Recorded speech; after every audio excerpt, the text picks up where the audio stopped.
Assalamualaikum warahmatullahi wabarakatuh, Bu. Waalaikumsalam warahmatullahi wabarakatuh. Kami dari mahasiswa manajemen Universitas Muhammadiyah Purworejo ingin melakukan observasi wawancara untuk memenuhi tugas kuliah kami, Bu. Sebelumnya perkenalkan dulu anggota kelompok kami. Nama saya Putra. Nama saya Evatian. Nama saya Muhammad Zaki Maulana. Nama saya Marisa. Nama saya Alika. Kalau Ibu sendiri dengan siapa, Bu? Saya Bu Isna ini Mariam. Sudah berapa lama usaha Ibu ini didirikan, Bu? Kembangkan. Kalau usaha saya berdiri tahun 2019, Mas. Kalau di sini kan usahanya berbagai olahan kopi. Iya. Itu apa saja ya, Bu, produknya? Produk olahan kopi yang pertama yaitu coklat kopi, di mana itu memadukan antara coklat dengan kopi. Kemudian yang kedua, produk kedua yaitu keripik kopi. Nah, keripik kopi ini kebetulan kita pakai kopi robusta dari Pamriat, Pituruh. Terus ada produk utama apa dari perusahaan ini? Produk utama ya, ibaratnya produk yang dulu. Ya, keunggulan. Yang best Ini seller. yang keripik kopi. Kalau yang coklat kopi kayaknya sudah nggak begitu booming ya. Iya, Tetapi ketika iya. keripik kopi itu banyak sekali yang heran dan banyak Iya. yang penasaran. Terus adakah kesulitan mencari bahan baku pembuatan produk tersebut? Oke, bahan baku produk ini yaitu kopi robusta. Seperti yang kita tahu bahwa di Purworejo itu banyak sekali petani kopi robusta.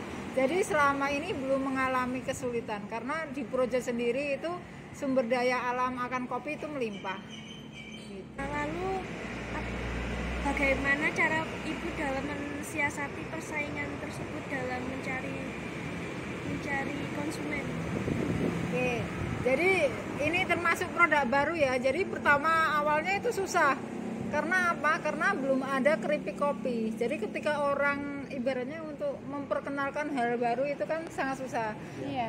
Pertama yang saya lakukan adalah mencari para pecinta kopi. Jadi target market pertama yaitu para penikmat kopi.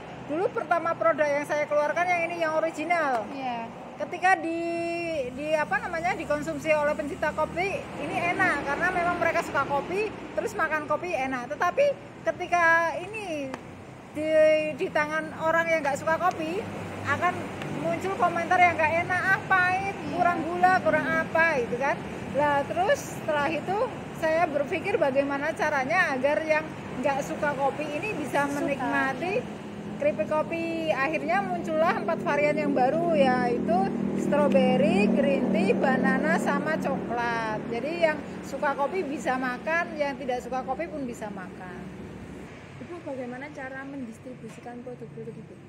Oke, cara mendistribusikannya bisa lewat marketer, kemudian lewat reseller. Kita juga melakukan konsinyasi, juga pemasaran online, offline. Untuk pemasaran online-nya kita lewat IG, FB, kemudian WA, Marketplace, Shopee, Tokopedia, Bukalapak, sama Blibli. Kita masuk ke situ. Untuk offline-nya kita konsinyasi dengan Bandara Nia.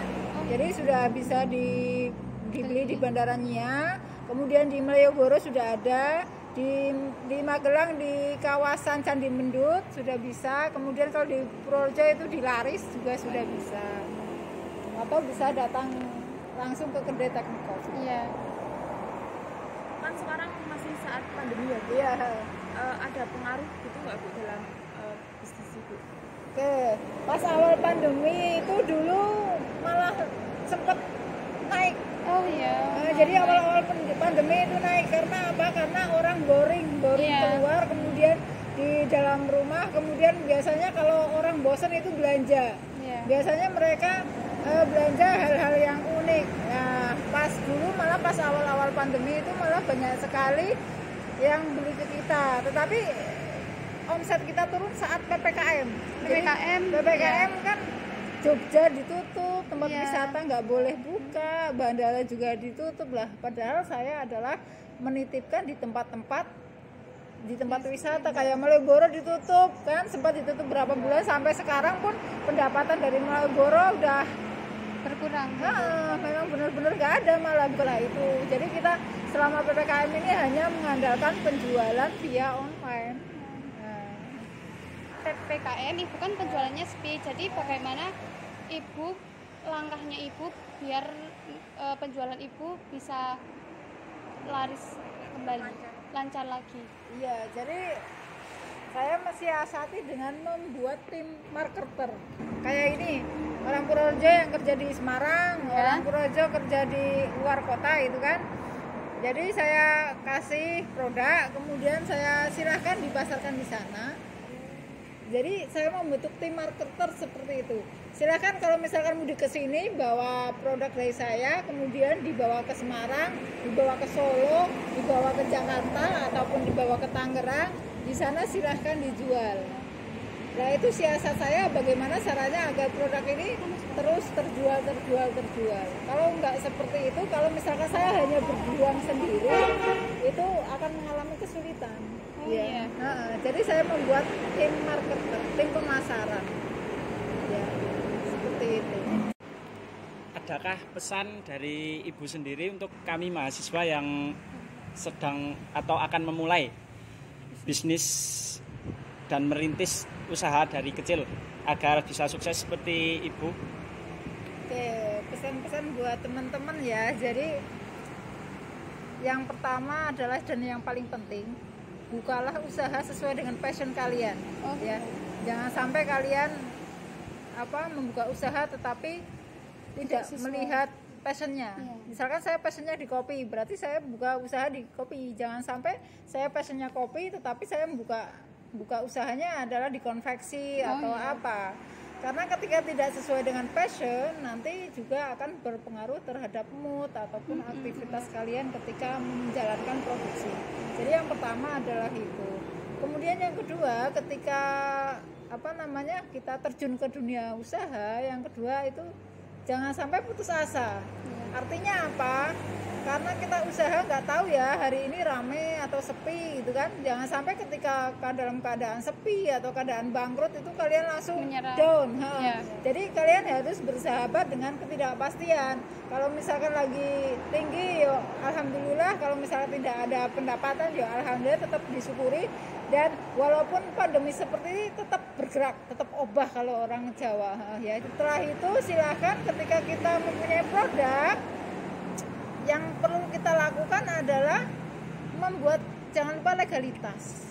Nah, legalitas produk kita. Karena apa? Karena untuk berkembang itu yang sangat dibutuhkan adalah legalitas usaha, minimal NIB, kemudian UMK. Karena ketika kita mengembangkan produk kita, kemudian kita memasarkan secara luas, yang pertama kali diminta oleh suatu perusahaan besar atau buyer kita itu adalah yang pertama adalah NIB, kemudian UMK, kalau makanan berarti KIRT, halal. Jadi kalau misalkan mau usaha lengkapi dengan legalitas ya, agar kita bisa naik kelas, dengan kata lain naik kelas. Bagaimana cara pengolahan keripik kopi tersebut? Jadi keripik kopi ini berbahan dasar kopi. Tentunya nggak cuma kopi saja, tetapi ada tepung, kemudian ada telur, kemudian ada air dan tambah sedikit gula ya.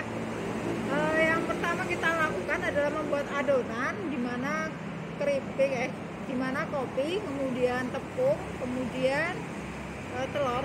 Kita adonan jadi satu, kita aduk, setelah rata kita campurkan dengan air.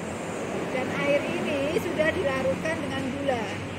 Kemudian kita bentuk adonan, setelah kalis kita giling menggunakan gilingan mie ya. Gilingan mie kita giling satu persatu, setelah itu kita potong-potong, setelah itu tinggal digoreng. Jadi untuk membuat keripik kopi itu sangat mudah dan sangat sederhana, teman-teman pasti di rumah juga bisa. Terima kasih Bu atas waktu dan tempatnya, juga pengetahuan yang sudah kami dapatkan, dan juga kesempatan yang telah Bu berikan kepada kami sehingga kami bisa melakukan observasi dan juga mendapatkan ilmu baru di kedai teknik kopi ini Bu. Terima kasih. Atas kunjungan kalian ke kedai Teknik Kopi, minta tolong bantu pemasaran gitu ya. Dan semoga teman-teman di sini bisa segera memiliki usaha dan mengembangkan usahanya. Ya harapannya mahasiswa itu nggak cuma belajar tapi bisa mempraktekkan ilmunya. Terima kasih Bu. Iya.